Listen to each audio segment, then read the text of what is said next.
And a very warm welcome to the Property Developers and Investors podcast. It's Nigel Greene here from the ECRA Academy, and I'm super delighted today to have a guest with me, Cathy Mocke. How are you doing, Cathy? I'm good, thanks, Nigel. Nice to see you. Yeah, you too, you too. And, we've known each other for a couple of years now. You've been part of the ECRA Academy community for that period, and it's been wonderful to work with you. And I'm sure you're going to tell us about some incredible case studies that you've developed over that period. But I think it's probably 20 odd years as an architect and designer, isn't it? Almost 30. Oh, okay. Look, I won't say any more. I mean, would you mind would you mind introducing yourself and maybe just give the listeners a bit of your background? Yes, I'm as Nigel says, I'm a chartered architect, practicing still. I've had a long and really interesting career, working mainly on, largely on hotel projects through the course of my career. So I've been fortunate to be able to travel to all parts of the world. I've lived in Asia, I've lived in the Middle East, I've worked on some quite iconic projects, everything from massive resorts to restaurants and things like that. And also in the process, having met lots of people all over the place, so lots of really interesting places and people, and I've been very, very fortunate really in my career. I think I've probably had a way more interesting career than a lot of other architects perhaps. So indeed, very fortunate in that regard. Absolutely, and seen a lot of things in different sectors as well, and as you said, around the world, which has just been incredible. So yeah, I've worked across the sectors. I mean, the majority is hotels, but also a lot of residential, multi-unit residential and commercial, and so yeah. Very good, very good. What made you choose property as your vehicle to wealth and success? Yeah, well, I mean, I love property. I mean, it's in my blood. Being an architect is part of what defines who I am. Working in the hotel sector, it's really kind of focused on end user experience, and I really like the idea of being in control myself of creating properties that people love to live in. And so it seemed like a natural choice. And also I know that if you take care and you think about what you're doing and you think about the end user, that the end user will appreciate it and they'll look after the property, and they will and you'll get good returns, you'll get longevity of tenureship and all of that sort of thing. So I really like the idea of creating places for people. And on top of that, property, obviously semi-passive income, because it's not completely passive. It's quite a busy thing to be involved in. But we know capital values will always go up. So there's long-term investment and there's short-term income that come out of it. So it just seemed like a natural choice. Originally, we planned to do sort of serviced accommodation because that seemed to be a natural thing, and I like the idea of the hospitality side of it. But and which is how we kind of focused on, well, how I focused on really getting into the property sector, as it was a project we were looking at, which didn't come off. But as a result of that, we sort of got deeper and deeper, and it's like a web. You start looking at one bit, and then another bit comes in. So it just seemed like a logical choice, really. Very good, very good. Maybe tell us about some of the key milestones and achievements in the property journey thus far. So we sort of became accidental landlords when we moved to Asia in 2013. We rented out our house, which we've still got, and then we bought a couple of a single let property as well, and then came back to the UK. And we haven't got a lot of property, so we've got that, and we sold the single let, and we purchased a property up here. So also part of our property journey is actually buying houses for ourselves, because we buy recs, one of which is this property I'm sitting in now, which is a Grade 2 listed building, and we do them up. So we've always lived in Rex for about 5 years, and then we do them up. So that's also been part of it. So we did our first HMO in Macclesfield, where we ended up after coming back from Asia, completed just before lockdown in 2020. And it's been full ever since. It's only a 4-bed. We're really pleased with that, really paid a lot of attention to detail, to space, to layout, to finishes. And one of our tenants has actually been there since the beginning of 2020. And the rest of them are really long tenancies. So that's great. And they just look after it, which is brilliant. But our most exciting project is the one we've just completed, which is a 6-bed co-living house, all en suite, in Macclesfield as well. Built as a pub in the 1880s, and we did a full retrofit on it, and we managed to achieve an A EPC on it. We think it is the only HMO co-living house in the UK with an A-rated EPC. It wasn't an easy journey, but we got there, and we're really, really proud of it for various reasons, because we've used it as a learning tool. And the community is just really engaged with that case study as well, haven't they, over the time? And I think you showed quite a few people around over the period. We had open days, so we had at least like over 100 people on the sort of formal open days, and then we had various other people popping in, and we took them through. We developed a number of diagrams to explain what we were doing, and I've taken it around the country talking to landlords and developers and SaaS investors and all sorts of people, and also local sustainability groups as well. So a lot of homeowners have been to have a look, and it was really, because it's one of those projects that we had a lot of challenges along the way, and it was like, oh my God, is this going to happen? And then we would find a silver lining, and it was like, well, if we'd kind of pushed that thing that was delaying us, we might not have been here. So it was kind of, everything kind of fell into place. And yes, it has cost us a bit more, and yes, it has taken more time, but at the end of the day, I don't think we could have done a better project. It's absolutely wonderful, absolutely wonderful. And EPC rating A, that is not to be underestimated, is it? No. As you say, the percentage of those amazing properties in the UK is absolutely so small. It's wrong, actually. 0.1%. I mean, there's only 35% of existing properties in the UK, in the entire UK, that are on EPC of A to C. Wow. And only 0.1% are actually a C. Gosh. So if there was a list of measures that you put into that property, air source heat pumps and the like, could you list them for us? Yeah, so the most important thing is fabric first. Don't even think about it. So we split it into two kind of approaches. One is conservation and the other is generation. And without conservation, you shouldn't even look at generation, because well, I mean, you should look at it, but not as the first thing. So you shouldn't. So the first thing is to reduce your energy demand by looking at your fabric. And what we tried to do with these site visits, particularly with homeowners, because so many people would come to us and say, oh, I want to put a heat pump in, the government's going to give me a grant, should I rip out my boiler and do it? And we'd go, well, have you got a well insulated building, and what's your heat loss? And they'd go, no, we've really drafty old building. And we say, well, I mean, the problem is that you hear about the bad rep of heat pumps. Heat pumps are brilliant, they're fantastic, but you hear about the bad rep, and that's because people are being sold them and they're being put into buildings that are not fit for heat pumps. They're losing so much energy. The heat pumps are overworking. They've got maintenance issues. They're drawing a lot of power as well, because they're electric, and gas is still about a quarter of the cost of electricity, although heat pumps do have a efficiency coefficient of performance, which means they're very efficient in terms of the amount of energy they draw and the amount of energy they produce. So the first thing I would say is look at your fabric.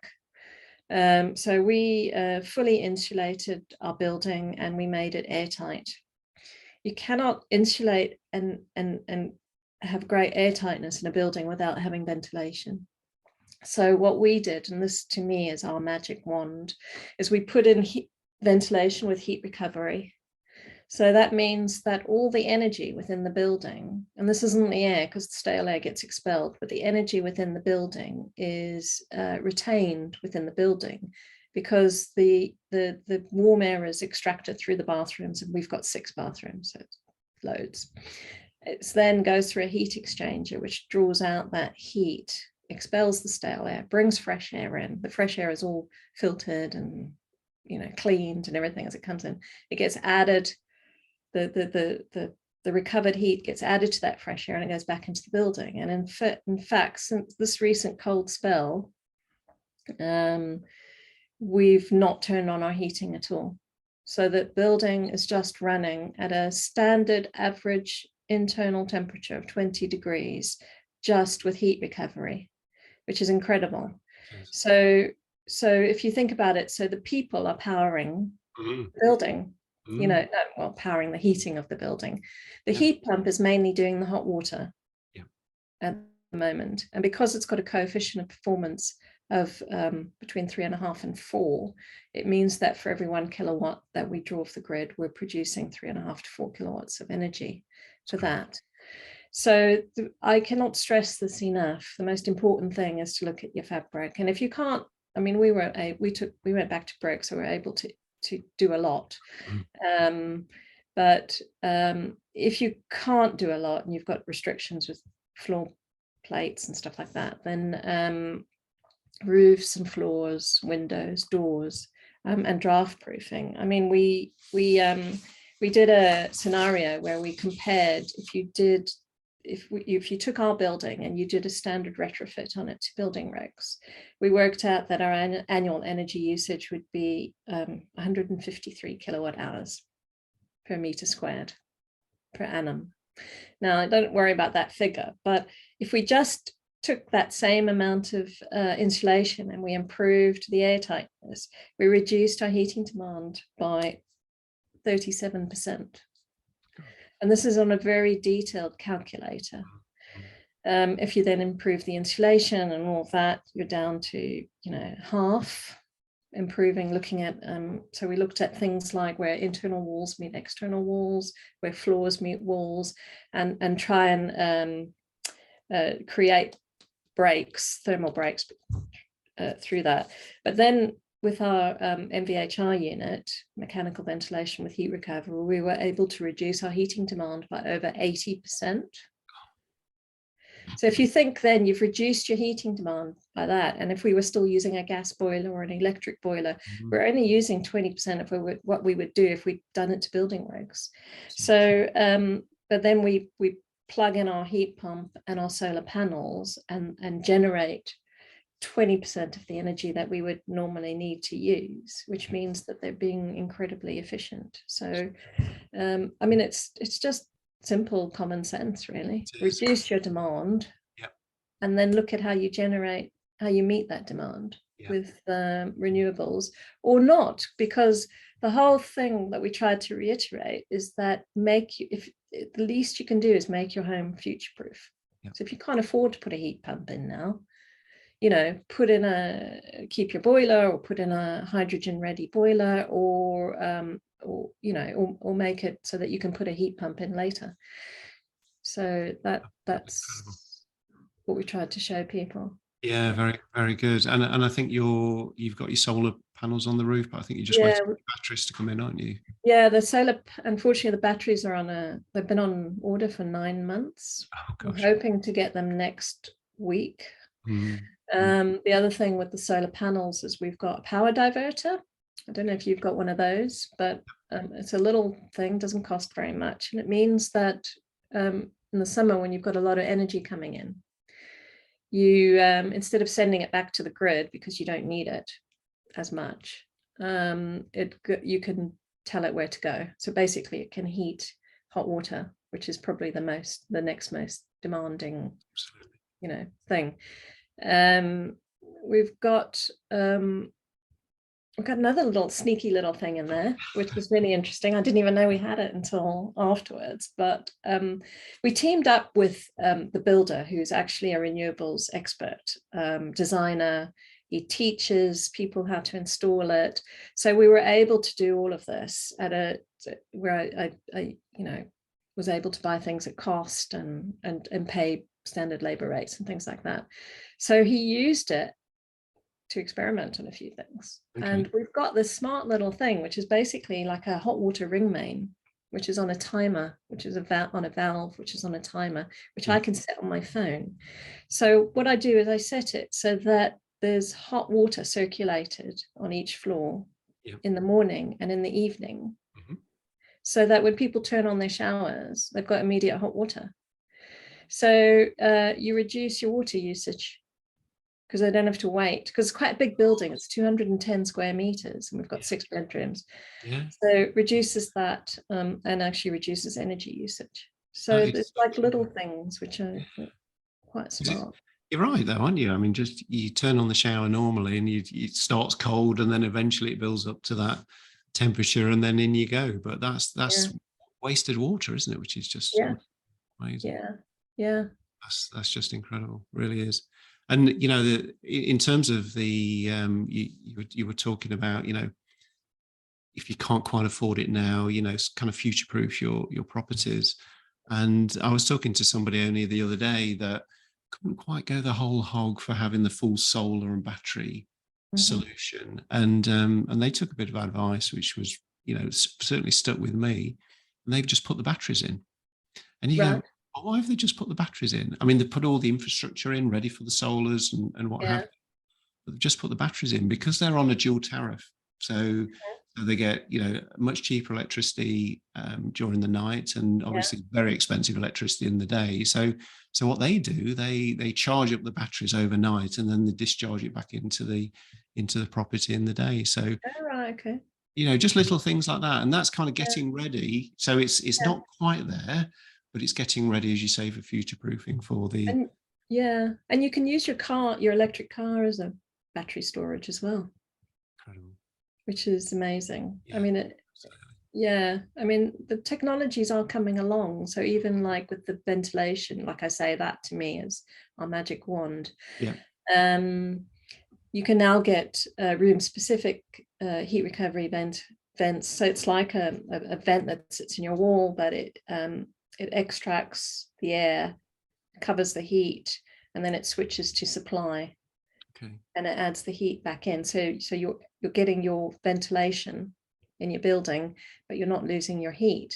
So there's like little things that are happening, and there's all sorts of other compact bits of equipment and stuff that are coming to the market that we're seeing, which is quite interesting, working with our partner on this, because he's very interested in all. Yes, absolutely. And it's a great point of reference as well, isn't it, for learning and seeing what he's doing on other projects, and obviously utilizing that from a knowledge base perspective. So it's been a great learning curve. I mean, at the same time, I'm working on a large commercial as an architect in my consultancy. I'm working on a large commercial building in Leeds, which is a 20,000 square foot new build, and then a very large retrofit office building, and it's net zero carbon. And we've got net zero carbon consultants who are advising on it. But I learned so much more on this project than that one, which enabled me to practice better as an architect. Because I think if you understand the constraints, you can be much more creative and free in how you implement those sort of things into your schemes. Once you understand the principles, it gives you a great basis to make decisions. Very much so.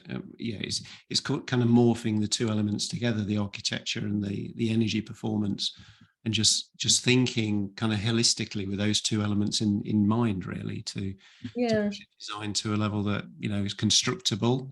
Because I've been on projects very similar, and what I saw was there was a requirement to build, and then it was almost a little bit of a feeling of the net carbon zero contribution came secondary, where it should almost be primary. Should be part of it.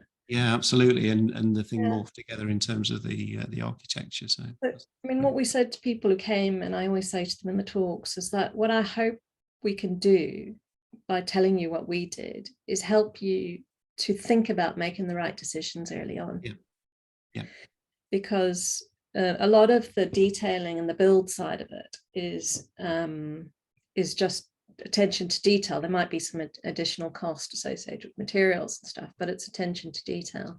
And there's not a lot of extra cost involved in that. So you've got to have trades who are interested in and good at that sort of thing. And that's the most important thing. I mean, anyone who's qualified can install a heat pump or solar panel, but it's that attention to detail on the fabric that's the most important thing. yeah, very much so. Cathy, from time to time, things don't go according to plan, do they? No. And maybe you could take us through, or just take us through really something that you've encountered unexpectedly, Oh, and how you overcame the challenge. I've And got so many. Oh, well, maybe just pick one or two. Okay. Well, well, one of the things, this project. So when we bought it at auction, with a private investor and our own funds, we then looked at getting a bridging loan, and the valuer came out and he compared our building. It's 210 square meters. We paid 180,000 for it.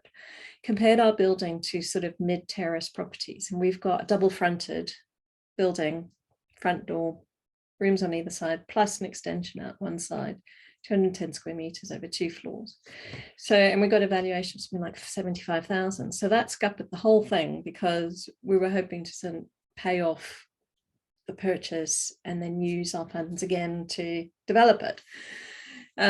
So then we went for development finance, and because it was a very old property, it only had, apart from the brewery that built it in the 1880s, in the mid-50s, it was sold to a family who we bought it from. It hadn't been registered at land registry, and it was a series of pockets of land, and that took ages. And every time we had a builder lined up, and the lender, so the lender was a bank, and they were very onerous and not flexible at all to the kind of building that we were looking at. So we were having all sorts of, so we had a RICS valuation, which was about 350,000, and we've just had a valuation of 450. Shows you. So we had a RICS valuation, we had a lender's QS, and all the costs were coming out like really, they were applying all these onerous costs. And I said, we won't have those, because I'm the architect, so we won't have architect's fees. These are our engineers' fees. These are, and all of this sort of thing. And we were just kind of completely losing control and really concerned about what we would get out of this development finance, and thinking we'll have to find more funds somewhere else.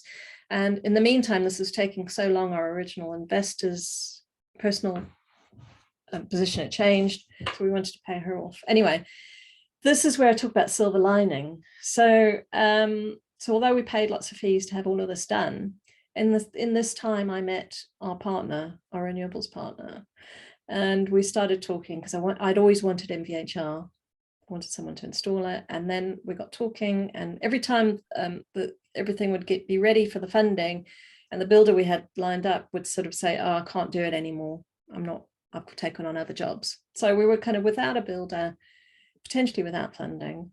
Our SAS then came in, all of our funds came in. I'd met Richard.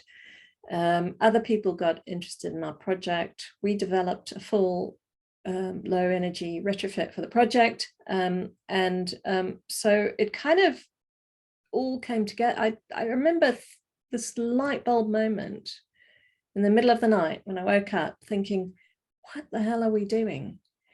We've got potential for loan back from our SAS. I know that we can attract investors with this approach. We've got a renewables guy who's also a builder. I'm really fed up of all of these guys dictating what we can and cannot do. Because having been in the construction industry for so long, done a lot of project management in my time, I just felt we were losing control. And I thought, I'm going to take control of this project. So we said goodbye to the lenders. Thank you very much. All on good terms. we have another way of doing it. In the meantime, I'd spoken to our SaaS administrator and everything. We developed this whole approach to the project, and as a result, we got 3 new investors who are all interested in low energy retrofit. They're not doing it themselves, but they're very interested in it. And investors are interested in, I mean, as you know, investors invest in you and the project, but you know, so I think having that approach gives you a credential of integrity, I'd like to think. But also it's an interesting thing for people to be involved with, and they're very proud of it, and they talk to other people about it. So and we've got people actually still wanting to invest with us. They keep on saying to me, what's your next project? What's your next project? I want to invest with you. These are the kind of projects I want to invest in. So so that's the kind of silver lining that came out of it. It wasn't easy. There were lots of sleepless nights till we got to that point. But there was just, I mean, I suppose that you just have to be patient. Absolutely. Construction, building, property is not an easy sector by any means. I know that from being a consultant in it. I know that from being a developer, landlord. But fair play to you. You know, your tenacity, and you just kept going forward, didn't you? And that's a matter of fact. And you've got to where you are today by doing that. And we had just to. a fantastic result. Well, exactly. So you know, the consequences of not going forward were not great. Not an option. Not an option. No, once you're committed, you know, it's not a lot. Also, you know what, when the 3 investors came in, I felt such a weight of responsibility. You know, I felt confident we could deliver, and their investment is a small portion of the overall valuation, but there is a, you know, once you start bringing in other investors' money, there's a hell of a lot of responsibility there to make sure, and it's their pensions as well. So, absolutely. You know, that fantastic valuation you just received, completely outstripped even probably your expectations, actually, didn't it? Yeah, I'm really pleased. I mean, we haven't signed on the dotted line yet, so touch wood. Very good. But there's no comparables. No. And there won't be, will they? That's the thing. And it's very difficult, isn't it, when you're kind of putting almost, you know, the outturn of an amazing project in the hands of somebody who can't follow due process and methodology that's defined by the RICS valuation code, call it what you will, but where they need to get sole comparables together and these sorts of things. You're almost, and I'm sure you'll tell us, but I'm sure you met them with a pack and you took them around and, you know, told them all the little widgets that were in the property and how energy efficient it was, to kind of help them to understand really where the value was. Yeah, but it's quite, you know, esoteric. It's very difficult to, well, what does that mean? You know, what does that mean in terms of the value? I mean, we can demonstrate it with numbers. At the end of the day, you have to do that.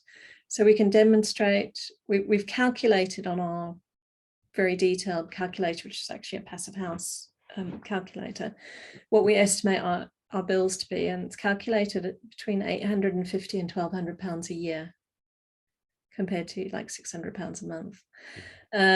So we know what our bills will be, and we've done it to a very high quality. You know, everything has been done to a high quality. We've thought about acoustics and you know, obviously all the statutory requirements and everything, and I like a bit of decorating, so all that, there's furniture and stuff like that. So we've got very high rents, but the demand is there for high rents. In fact, we had so a couple of our visitors, when we did our open day, so I did them on Eventbrite, and there was a whole lot of people whose email address was a local HMO agency. They manage HMOs, and I thought, oh, they're just coming to check out the competition, right? Anyway, they came in, and it turns out they've got like 200 rooms which they own, and they want to upgrade them to be low energy. And but they were looking around and they said, there's nothing like this. I mean, we're lucky, we've got big rooms and things like that. They said, there's nothing like this around. I told them what we were asking for the rent. They said, oh, you could get much more than that. But then again, you have to be careful that you're not pricing out your target market either. I mean, we are professionals, but you want to have the right, I mean, the thing with HMOs, co-living, you need to have the right mix of people. So you need to have more people to choose from, if you like, to live in the house, to make sure that that's harmonious. Yep. We're very fortunate that we've got one group in the house, and they're all doing the same thing. So they actually do live as a group, which is nice because they're using all the communal areas nicely and things like that. Really, really good, really good. And you know, and as a landlord in a very topical time of energy costs and the rising energy costs as well, you know, hopefully in time you'll start to see. I suppose you'll need to allow it to do a full 12-month cycle to understand exactly what the costs are. But I mean, compared with other we will. HMO landlords, it's probably absolutely the right place to be, isn't it? Yeah, absolutely. I mean, it's a no-brainer. If you're an HMO landlord, why would you build that risk into your income? Absolutely. When you, and most HMOs, well, a lot of them will be taken back to brick if they're converting from C3 to C4. And there's the opportunity. So why would you, don't. So I did this one talk to a group of SAS investors, the local Northwest SAS group, and I was in the bar before chatting to people, and I said, yeah, I'm doing this talk, and they said, oh, you know, we'd really like to do that, but we can't afford it. You know, we can't put it in our appraisal. It won't work. And these are people who are doing quite a lot of development and stuff. And I said, okay, well, let's speak after. And after my talk, they came to me and said, you know what, I think we can do this. I think that, you know, the additional capex, and in fact, it's got even better now with energy prices going up. The initial capex will far outweigh the long-term benefits, because even if you're developing to build to sell, you know, there's a premium. Definitely. People buying, you get better valuations, you get more demand. So why wouldn't you do it? And it's actually as expensive as people think. I mean, we're fortunate in that we did this kind of partnership, about 20% add-on to our construction cost. Probably looking about 25% on a normal project if you took, you know, normal build. I mean, it's difficult now because building costs have gone up. Yeah, of course. But if you think about that in the whole scheme of things, it's not a lot. No, absolutely right, absolutely right. And did you manage to access any grants during the course? We're going to get a grant for the heat pump, which is only £5,000. Yeah. That's all. Yeah. I mean, there's lots of barriers to doing this. There's supply chain, trades, grants, funding. I'm now working with a group where I did a presentation organised by the local town council the other day, talking about this sort of thing. A lot of the councillors actually seem to be sitting on housing association boards as well. So it's definitely, I mean, you know, because the councils have signed up to the climate challenge targets for various dates and times and all of that around the country. And they haven't been able to put their money where their mouth is, one, because they probably haven't had the money, and they haven't really been able to focus it. And the problem is it'll become a crisis, and then they'll be trying to do stuff when there's not enough time to do it. So you have to start now. And so it's got to start in the private sector, but it's whole council-wide targets that they've set, which means it's on the onus of homeowners as well to try and achieve these. Indeed.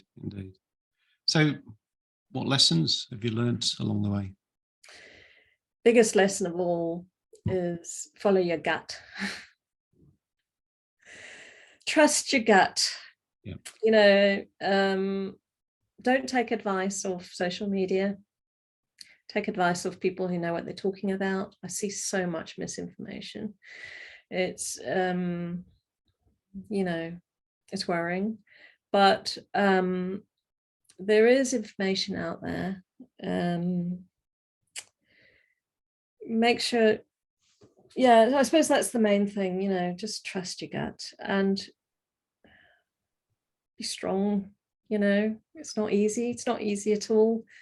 It helps to be within communities that support you and that help you and that just make you feel like, okay, Yeah. I'm not doing the wrong thing, you know. Yeah, That's it's great. And you know, and having just continued to put one foot in front of the other, you've produced, demonstrated, and you've got an asset there that's just, it's just a showcase, isn't it? It's a showcase for everybody. And yeah, I mean, it's you very are, future proofed. It'll continue to earn for a long time to come. yeah, absolutely. It's just amazing. Really, really is amazing. I mean, what are your plans for the future? Well, I'd like to I'm just trying to catch up on my own work at the moment after having spent so much time on that. I would, so two things I will want to focus on. One is buying larger buildings and multi-units. I don't think we'll be doing any more sort of HMO co-living. I need to move up scale in the market because I'm more used to dealing with, you know, builders who are at that level. And I think, you know, I have more sort of expertise in that and being more hands-off as well. So being hands-on up front, but, you know, being able to employ proper professionals, project managers, and all of that. So being the client as opposed to being the client, the decorator, the QS, you know, everything, the architect. So yeah, multi-unit flats, probably. Definitely doing low energy retrofit, Yeah, without a doubt. yeah, And then the other thing is looking for pieces of land. And I've got one actually on the table I need to do a proper appraisal on, to get planning for sort of probably passive house level houses, and whether we develop them out or we sell it, at least it's got that, yeah, definitely. you know. Fantastic. Really, Decent housing. I mean, you know, I really, really want to yeah, be doing my little bit to create well-designed, decent housing. absolutely. I truly believe. I mean, it's, you know, with your drive and your passion that you've got, and the example that you've got there, you're actually at the spearhead, you know, of, and you've got so many people following you, Cathy, as well, you know, with intrigue and admiration, and you know, and don't underestimate that. It is a wonderful thing that you've done. A couple of years ago, I was hesitant but equally honoured to be asked to just to write a chapter in a book, which became actually an Amazon #1 bestseller for a very short period of time, I have to say, but nonetheless. Yeah, It was, it's there behind me somewhere. there you go. Yeah, it was called Advice to Younger Self, and there was a number of people that contributed to the book, and it was a wonderful thing, and it really kind of pushed people outside of their comfort zone, and you know, all the proceeds went to charity, so that was absolutely wonderful. And thank you for buying the book. If you could give your younger self one piece of advice, what would it be? Put money into your pension. Very wise. That's what I've told my kids. Put money into your pension. Doesn't matter how much it is. Start young, because it's free money from the government. It gives you a mindset of saving. Yep. And you can't touch it. So yeah, and you know, when you're young, you think about the moment, and you know, I had a lot of great moments, but didn't really get to a point where I could now, at this point in my life, sit back and reap the benefits of that. So, which is why we've gone into property, and you know, it's not the least stressful thing to do, but it would have been nice to be in a position now where, I mean, it's getting better, obviously, with our properties and stuff. Yes. Yeah. But yeah, save for the future. Fantastic. Great piece of advice. Cathy, how could people get hold of you or follow you going Well, forward? I'm on Instagram, Cathy Mocke Arch Design. I've got another Instagram account, which is like, I don't use anymore, so don't go to that one. So Cathy Mocke Arch Design. I'm not as active as I should be. Or you can send me an email, Cathy with a C, at Cathy Mocke, CathyMocke.com. Cathy at CathyMocke.com. Thank you very much. Cathy, it's been wonderful. Thank you very much for just spending the time. I'm sure the listeners will be absolutely overwhelmed by the words and the wisdom that you've just put into this podcast. So thank you very much for joining me today. Well, thank you for asking me, Nigel. I've really enjoyed it. No problem at all. And that's the Property Developers and Investors podcast. Nigel Greene from the Echo Academy. Have a good day. Thank you. Yeah, you too. Thanks, Nigel.